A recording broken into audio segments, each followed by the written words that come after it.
Hi everyone, I am इच्छा मिश्रा।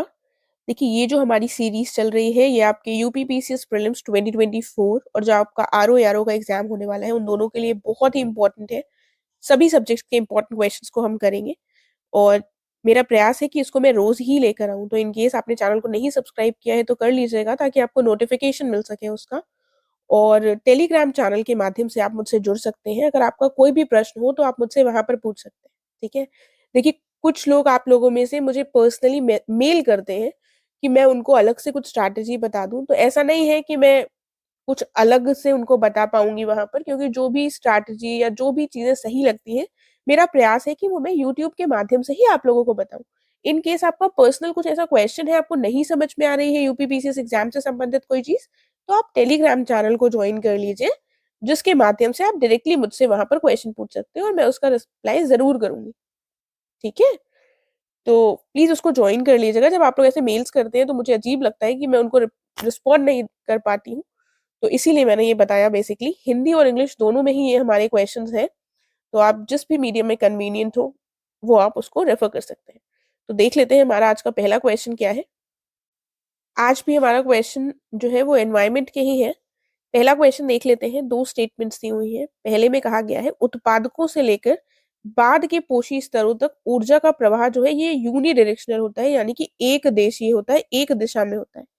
अगला statement है प्रत्येक पोषी स्तर यानी कि ट्रॉफिक लेवल की बात हो रही है, पर ऊष्मा के रूप में ऊर्जा की हानि के कारण ऊर्जा स्तर जो है, जो एनर्जी का लेवल है, वे पहले के पोषी स्तर से ऊपर की ओर घटता जाता है। ठीक है।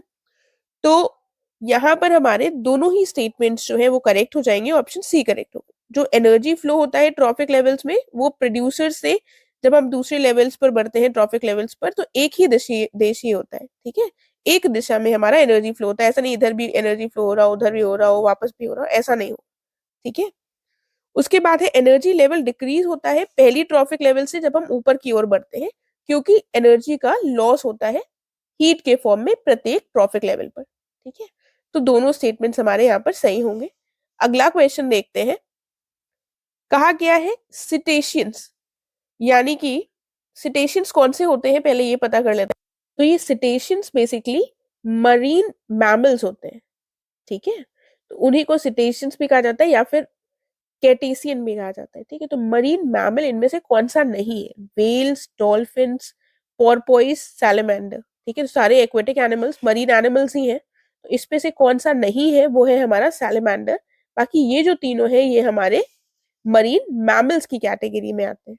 ठीक है। तो इनके नाम याद रख लीजिएगा, ऐसे कुछ फैक्चुअल क्वेश्चंस पूछे जाते हैं एग्जाम में। आगे क्या है?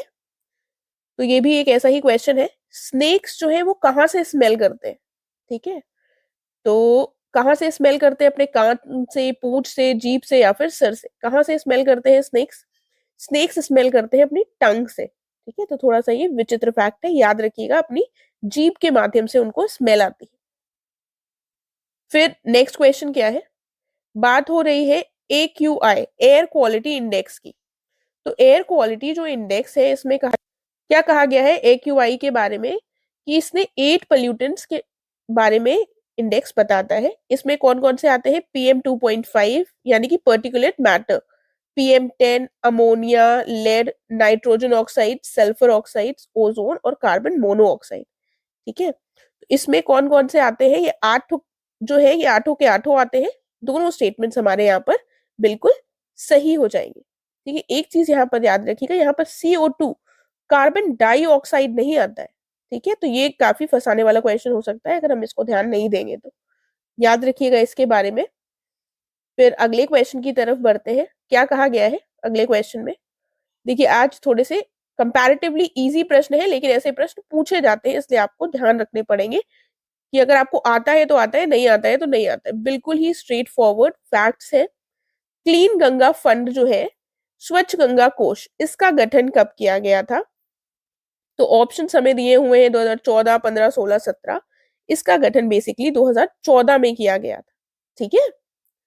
फिर आगे क्या दिया हुआ है? जूलॉजिकल सर्वे ऑफ इंडिया, भारतीय प्राणी सर्वेक्षण, इसकी स्थापना कब हुई थी?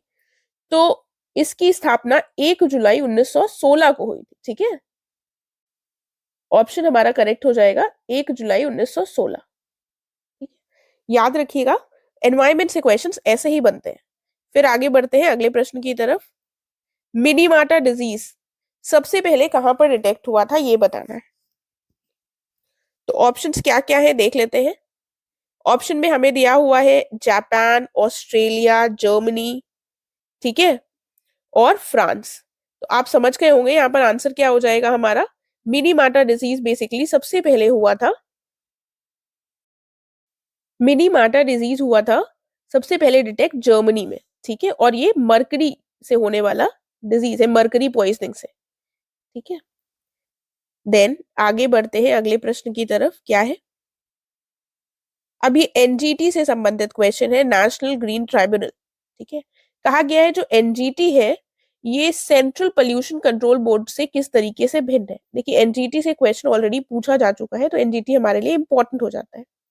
पहले में क्या कहा जा रहा है स्टेटमेंट में, तो पहला स्टेटमेंट कह रहा है एनजीटी को स्टैब्लिश किया गया था एक एक्ट के माध्यम से, और जो ये सीपीसीबी है यानी कि सेंट्रल पोल्यूशन कंट्रोल बोर्ड, इसको एड इसको क्रिएट किया गया था एक एग्जीक्यूटिव ऑर्डर के माध्यम से, ठीक है। इसके लिए कोई यानी कि अधिनियम, कानून नहीं बनाया गया था, कोई एक्ट नहीं बनाया गया था, एक आदेश दे दिया गया था।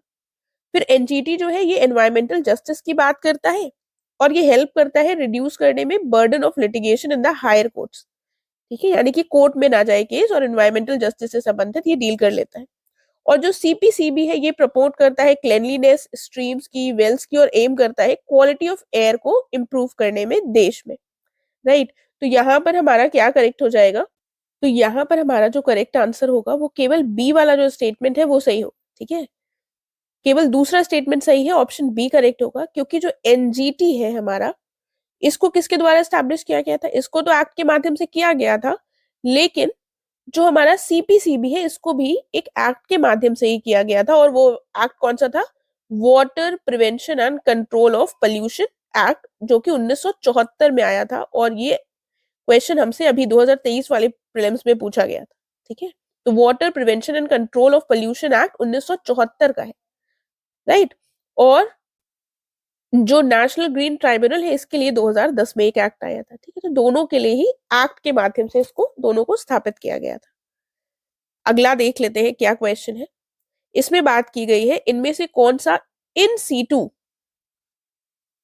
Method of conservation of flora नहीं है, ठीक है। इन सीटू मतलब कि उसी स्थान पर उसको कंजर्व किया जाए, एक्स सीटू मतलब उसको अपने हैबिटेट से निकालकर कहीं पर और जाकर कंजर्व किया जाए, ठीक है। तो biosphere reserve, botanical garden, national park, wildlife sanctuary. तो बोटानिकल गार्डन जो है ये इन सीटू नहीं आएगा, ये ex situ method of conservation होगा। फिर देखते हैं अगला क्वेश्चन क्या बात की गई है। अगले क्वेश्चन में कहा गया है biodiversity is normally greater in the lower latitudes as compared to the higher latitudes, ठीक है। फिर कहा गया है along the mountain gradients biodiversity is normally greater in the lower latitudes as compared to the higher latitudes, ठीक है। थोड़ा सा आसान प्रश्न है लेकिन हमें थोड़ा सा देखना पड़ेगा। जो अक्षांश होते हैं यानी कि जो उच्च लैटिट्यूड्स होते हैं इनकी तुलना में हम देखते हैं कि जो निचले अक्षांश होते हैं इसमें जो जैव विविधता है सामान्यता अधिक होती है, ठीक है। तो बिल्कुल सही बात है ये, ठीक है। फिर कहा गया है पर्वतीय ढलानों के साथ साथ अधिक ऊंचाई की तुलना में निचली ऊंचाई पर जो जैव विविधता है वो सामान्यता अधिक होती है। पर्वतीय ढलान है यहाँ पर, तो जो ऊपर तो स्नो कैप्ड वाला रीजन होता है, नीचे हमारी बायोडाइवर्सिटी ज्यादा हो जाएगी। और लैटिट्यूड्स की बात करें तो जो हायर लैटिट्यूड्स है वहां पर क्या होता है, वहां पर हमारी बायोडाइवर्सिटी कंपैरेटिवली कम होती है। ये हमारे लैटिट्यूड्स हो गए हैं। तो ये जो निचले वाले लैटिट्यूड्स है 0 डिग्री, फिर ये 23 डिग्री, यहाँ पर हमारे ज्यादा होंगे, और जाकर हम जब ऊपर चले जाएंगे 89 डिग्री 90 डिग्री लैटिट्यूड में, तो वहां पर हमारी बायोडाइवर्सिटी कम हो जाएगी। सीधी सी बात है, यहाँ पर ज्यादा क्षेत्र जो होता है वो ठंडे से प्रभावित होते हैं, और ठंड में ज्यादा बायोडाइवर्सिटी नहीं होती, जबकि इस वाले रीजन में इक्वेटर के पास ज्यादा बायोडाइवर्सिटी होगी, और ट्रॉपिकल रीजन में भी ज्यादा बायोडाइवर्सिटी है, राइट। तो करेक्ट आंसर हमारा क्या हो जाएगा, हमारा करेक्ट आंसर हो जाएगा ऑप्शन सी, राइट। तो आई होप आपको समझ में आ गया होगा।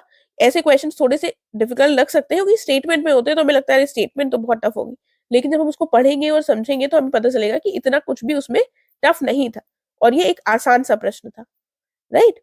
तो आई होप हो गया होगा आप लोगों को क्लियर। एंड अगर आपको कोई भी प्रश्न है तो आप पूछ सकते हैं इसी वीडियो के नीचे कमेंट करके। अब हम मिलेंगे नेक्स्ट वीडियो में। Thank you so much.